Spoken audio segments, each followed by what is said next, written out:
Cubbuun Sumayyaa jechuudha. Cubbuun Sumayyaa ayyuu qarqarumatti maraachuutti ka'eera. Sanuu Sumayyaani Sa'idoodhaan nan araaramaa hin jenne. Nan araarama hin jenne. Ijoollee si agarsiisuuf qofa jette. Ijoollee keessi agarsiisuudhaaf qofa waa'ee mucaa qabda jedhame sana naa qulqulleessi. Yeroo sana nan araarama hin jenne bar yeroo sana dhufee si faana jiraadha bakka jireenyi keenya sirrataa hin jenne. Garuu ijoollee kee yeroo barbaadde ilaaluudhaaf arguudhaaf akka barbaadde ta'uudhaaf ani mirga kooti si faana jiraachuu dhiisuu mirgan qaba. Kana naa adda baasetti. Ayyuun immoo kanuma amma waa'ee kanaatiin maraattee osoo Sumayyaan sittiin araaramati hunda dhiise nan araarama mana kootiin deebi'a jireenya kootiin deebi'a garuu dubbiin kun na quuqxee naa liqimsamuu biddiddee akka biddeen duwwaa lapheerra na teessee na hirqinfachiisaa artiti waa'ee mucaa kanaa maalidha eessa dhufe odeeffame naa qulqulleessitoo isheen jettee akkam taatiin jedhe Ayyuu. Nagaan siniif haa ta'u kabajamtoota hordoftoota keenyaa akkam jirtu nagaa keessanii nagaa koo galata waaqaa ta'u baga jiraattan baga har'a geessanii. Na teenye yaanni jechuudha.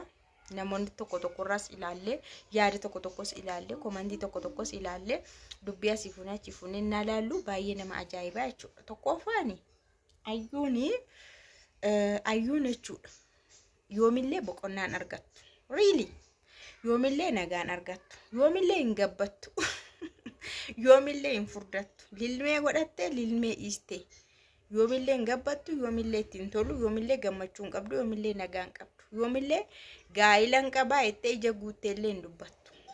Bakka nutu beeka ka argaarra onlaayinii ilaalaa irra waan ta'eef jireenya ishee onlaayinii ilaalla waan ta'eef humaa tokko miti jechuudha.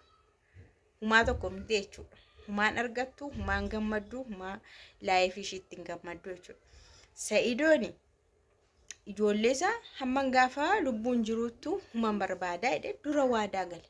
Hamman gaafa lubbuudhaan jiruutti ijoollee korraa humtuu adda nan baasu. Isaaniin argachuu fi yoon du'e iyyuu nan du'aa jedhee ture gaafa Gondariin hin deemin itti jedhame sana ani ijoollee kootiif yoo lubbuu dhabe maal rakkoo qaba. Yoon du'es isaanii fi yoon jiraadhes isaaniif jedhe dhugaadha.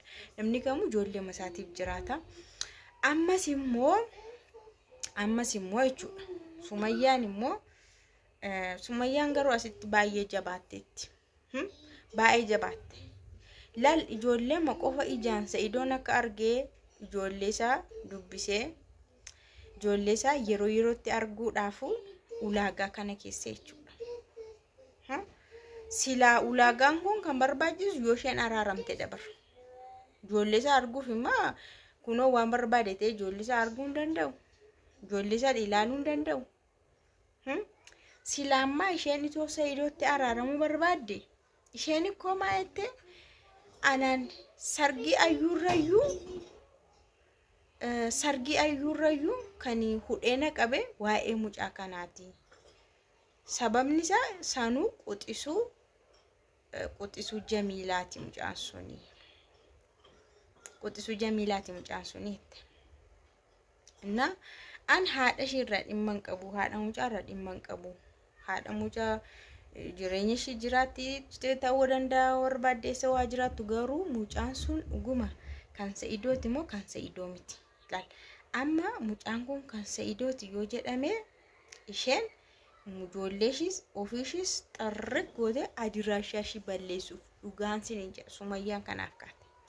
Mucaan sun kan Sa'idooti yoo jedhame riizaaltiidhaan xarreettee adiraashaa ishee dhabama gootee akka Sa'idoon ijoollee kana lammataa aga dhumaa aga jalqabaan agarree gochuuf. Maaliif Sa'idoon anarratti akkamitti dubartii biraa bira dhaqee laal amma laal maaltu ishee arsee dubbii ishee ilaaltaniittu sargii ayyuurra itti amaariffaan. Sargii ayyuurra waa'ee mucaa kanaatu hudheena qabeette. Maaliif beektu sargiin ayyuu ifaan ta'e. Oskaadha miti. Akkanatti too isheen ilaaltu oskamee ruuqameechi jala deemamee toon taane too isheen ilaaltu hundumtu laaluuti Sa'idoon jalqaba amma dhumaatti ayyuu fuudhe. Kanaafuu osoo laalaa jirtuuti waan ta'eef na shawwadame na gowwomse waan jettu tokko hin qabdu as jetti. Kanaaf waa'ee mucaa garuu ana dhoskee utuun hin beekiin yeroo akkamii deeme mooti otoon araasii ta'ee jiru dhaqe moo yeroo akkamii kan jedhu teessee isheen sila akka nama jirbii asassaa'u dubbii asassaati miti akkana teessee yaaddee kun mataa qabee jira jechuudha. Akka nama buna dhugne mataan nama waxxaramu tokko akkatti dubbiin kana mataashii qabee jira jechuudha.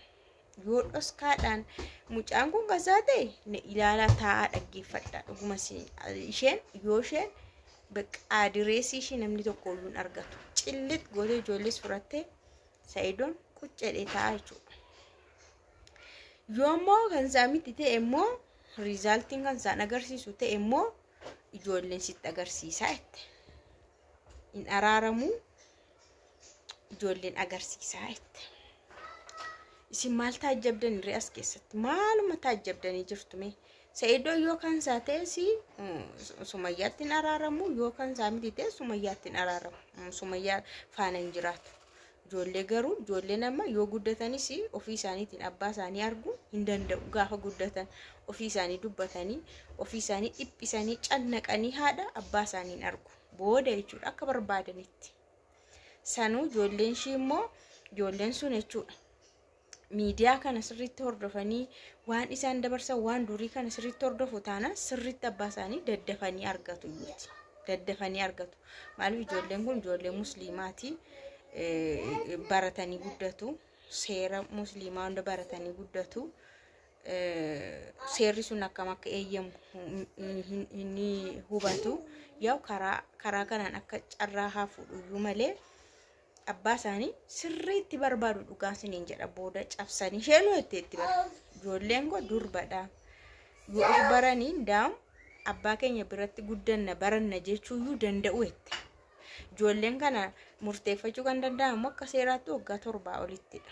Itiin gahee waggaa 7 olitti akkasiin haasa'u natti fakkaata akka seeraatti kan dhageetti. Na ijoolleen booda yunnaa baranii guddatanii abbaa keenya bira deemnaa isa bira teenya isa biratti baranna jechuuyyuu danda'u. Yeroo sana immoo dhoowwuu hin dandeessu abadan. Ijoolleen kanaafiyyuu an akka kootti garuu Sumayyaan osoo dubbii kana hundumaa dhiistee silaa hin araaramu jetteetti waan ta'eef an isa faana hin jiraadhu. Mirgan qabaa garuu ijoollee ittiin agarsiisaa kana waan jetteefi Sa'iidoollee waan inni jedhe nuun hubanneerraan. Inni itoo ijoollee qabaate dhugaan siniin jedha hin ganu ijoollee mucaasaa hin kaadu. Na amani. Illee waan barbaade gatii kaffala malee Sumayyaa mafaana miti kan gatii kaffalu kan tagaafatus wanticha mucaan kan isaa yoo ta'es Sumayyaa mafaana wal'aansoo qaba malee Sa'iid mucaan kun mucaasaatu ta'eeti hin kaadusi. Kan komitis hin jedhu abadan hin jedhu dhugaan siniin jedha. Nama mi'a ijoollee beekuudha. Nama ijoollee sirriitti guddisee argeedha. Kanaanuu ijoollee baay'ee qaba miti. Baay'ee qabaate waan kaadullee miti. Tokkan isaa ta'e jechuudha. Garuu kanuma kan isaa hin taaneef kanuma dubbii akkasiitii fi Sa'iidoo akkanaatti waxxartee qabdi. Garuu ani hin beeku waan hin jedhu hin beeku.